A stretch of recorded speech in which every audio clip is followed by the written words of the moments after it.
O Brasil na Segunda Guerra Mundial, da neutralidade à participação. Olá pessoal! Sejam bem-vindos ao canal Fábio Stanzioni, onde falamos sobre história, curiosidades, viagens e cultura. Hoje, vamos falar sobre um assunto muito importante para a história do Brasil, a participação do país na Segunda Guerra Mundial.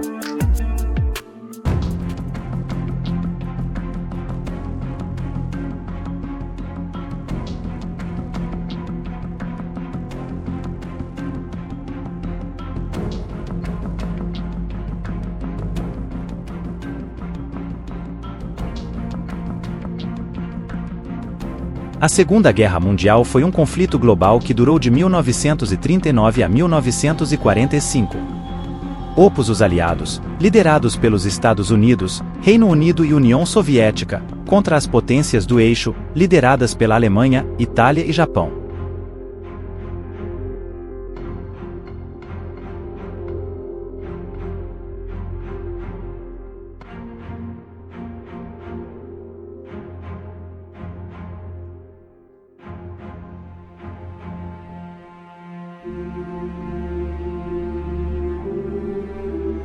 O Brasil, embora, na época, estivesse sendo comandado por um regime ditatorial simpático ao modelo fascista, Estado Novo Getulista, dos países do eixo, acabou participando da Segunda Guerra Mundial entre 1939 e 1945, junto aos adversários destes, os países aliados.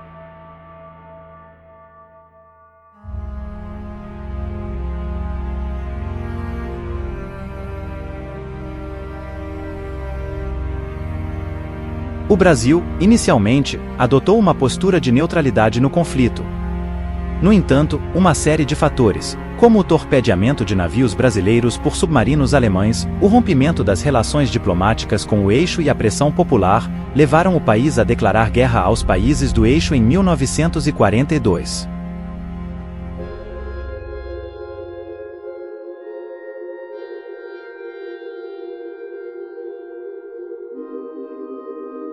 A participação do Brasil na guerra foi significativa, tanto no campo diplomático quanto no militar. O país enviou tropas para lutar na Itália, onde participaram de importantes batalhas, como a Batalha de Montese. Além disso, o Brasil também forneceu apoio logístico e econômico aos aliados.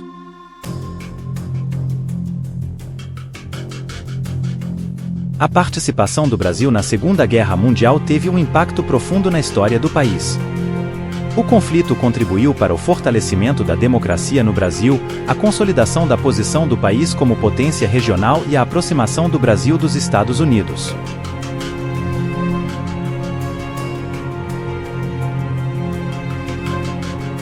A neutralidade brasileira.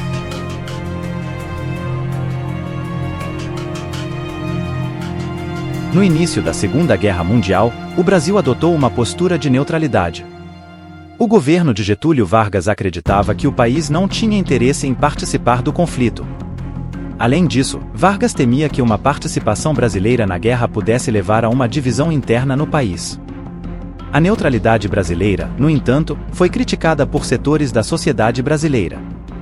Muitos brasileiros acreditavam que o país deveria apoiar os aliados, contra o fascismo e o nazismo.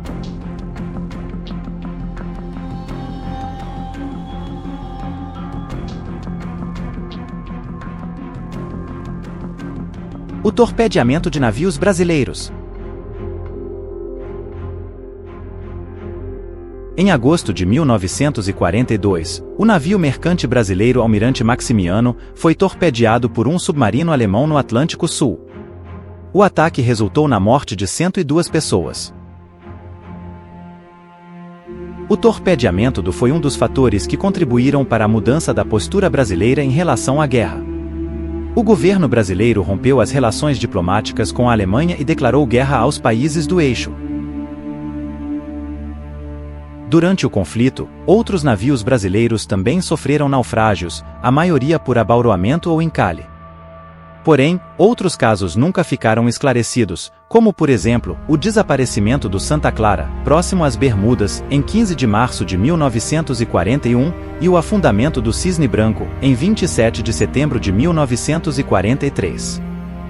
Por vezes, acredita-se o naufrágio do Cisne Branco ao submarino alemão 161, todavia esse submarino, no dia do naufrágio, encontrava-se no litoral de Alagoas, a aproximadamente 750 quilômetros de distância, o que descarta sua participação naquele evento, embora se mostre plausível que algum outro submarino pudesse ter atacado aquele barco.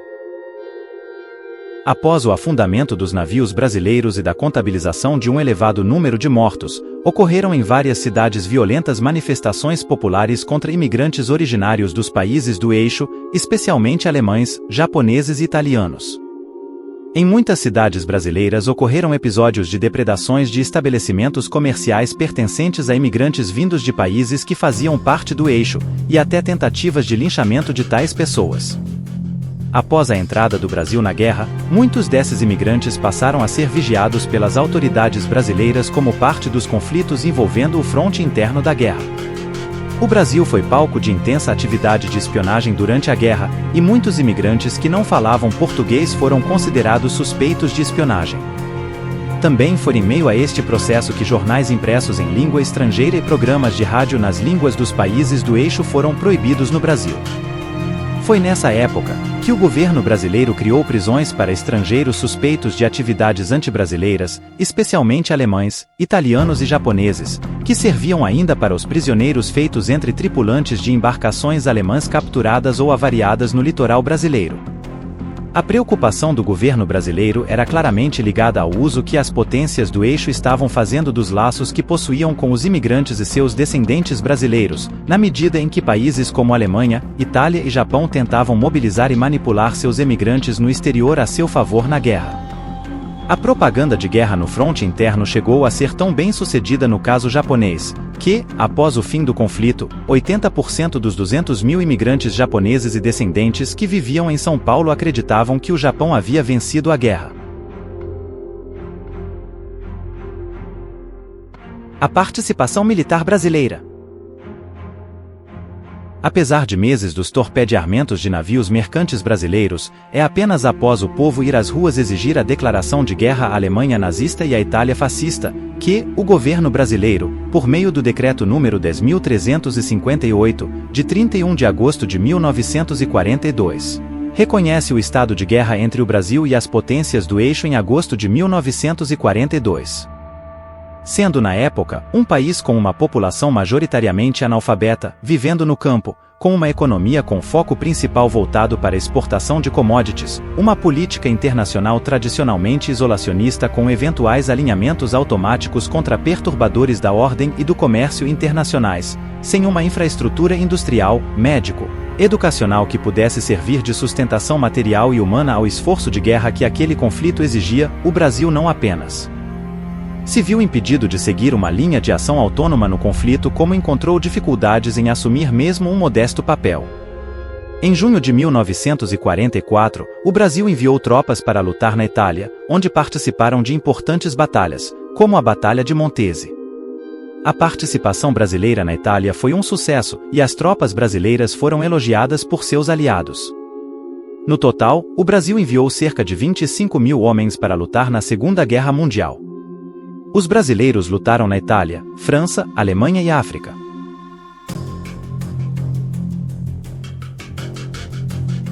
Força Aérea.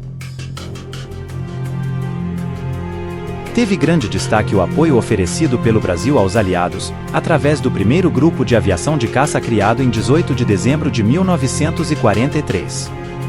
Após um período de treinamento em Água Dulce, no Panamá, voando o Curtiss P-40 Varral, onde participaram da campanha de defesa do Canal do Panamá, os pilotos brasileiros, todos voluntários, seguiram para Suffolk, onde foram apresentados ao P-47 Thunderbolt. Após a adaptação ao Republic P-47 Thunderbolt, o grupo, que ficou conhecido como Santa-Pua, é enviado ao norte da Itália.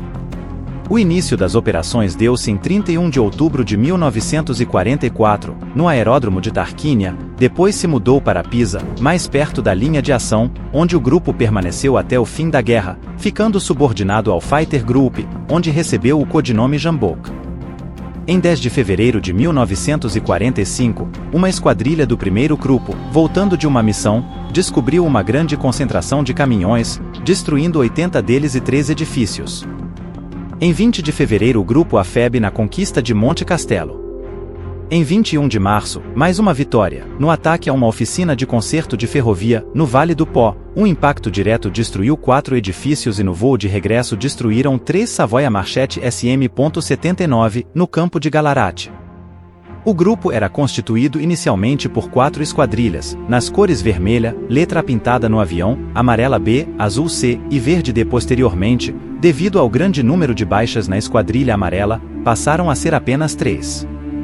As missões dadas aos brasileiros envolviam ataque a pontes, depósitos de munição e veículos de transporte, não havendo problemas quanto à superioridade aérea nessa região, em poder dos aliados, sendo a grande preocupação a artilharia antiaérea. Entre os oficiais pilotos que exerceram atividades aéreas no grupo, no total de 48, houve 22 baixas, além de mais 4 oficiais, vítimas de acidentes de aviação.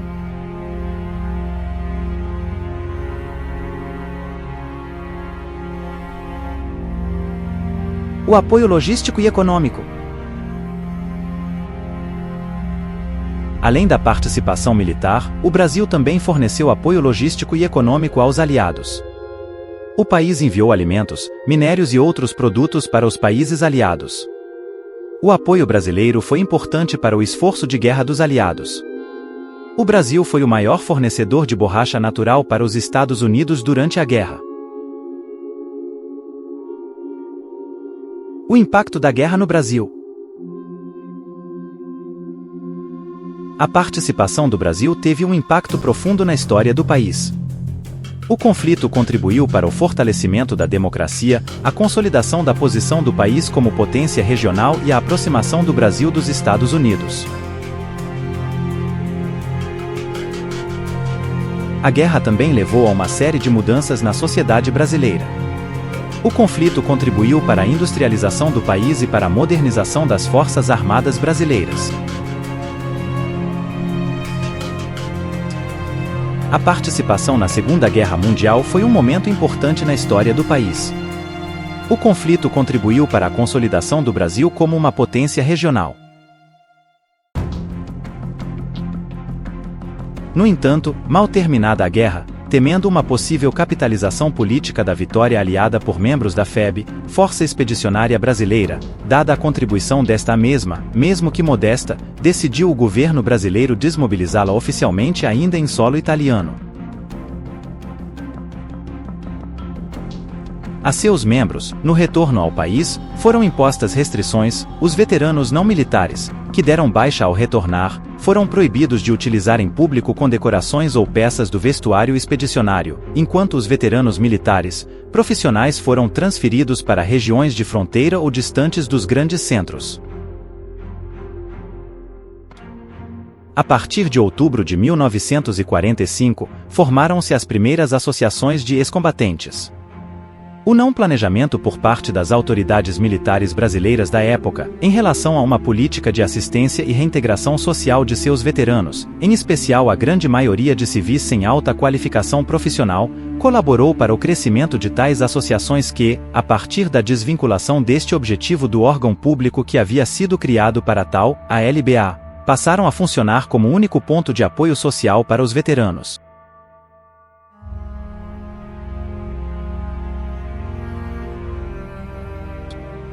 Entre 1946 e 1950, a disputa política entre grupos de veteranos comunistas e conservadores pela liderança nas associações, que girou entre se as associações deveriam buscar uma maior participação na política nacional ou se ater às reivindicações imediatas dos veteranos, e que foi vencida pelos conservadores. Com o apoio das lideranças militares da época, antecipou certas práticas que se tornariam padrão nas discussões de questões internas do Exército e demais forças armadas.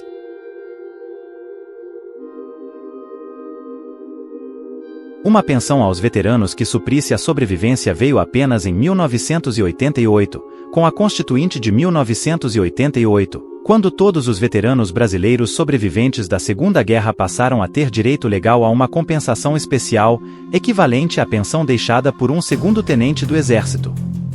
Tal benefício não apenas se estendia também aos veteranos que não haviam estado nas campanhas da Itália ou do Atlântico, como não os diferenciava entre si ou daqueles que haviam servido no território continental brasileiro durante a guerra. O debate que o antecedeu, somado a ressentimentos acumulados em 4 décadas, também serviu para aumentar a rixa já existente entre veteranos que tiveram participação ativa nas campanhas citadas e aqueles que serviram na retaguarda. No tempo decorrido entre o término da guerra e a concessão desta pensão, os veteranos conseguiram algumas pequenas vitórias, como o acesso ao funcionalismo público para os não-analfabetos, que excluía um número apreciável de veteranos, e a construção de um conjunto habitacional para ex-combatentes, no bairro de Benfica, no Rio de Janeiro, inaugurado no início da década de 1960. Aqueles que não conseguiram se readaptar à vida civil, não tiveram outra alternativa que não a de se virar, depender da caridade alheia, muitas vezes ficando na dependência das próprias associações, ou definhar.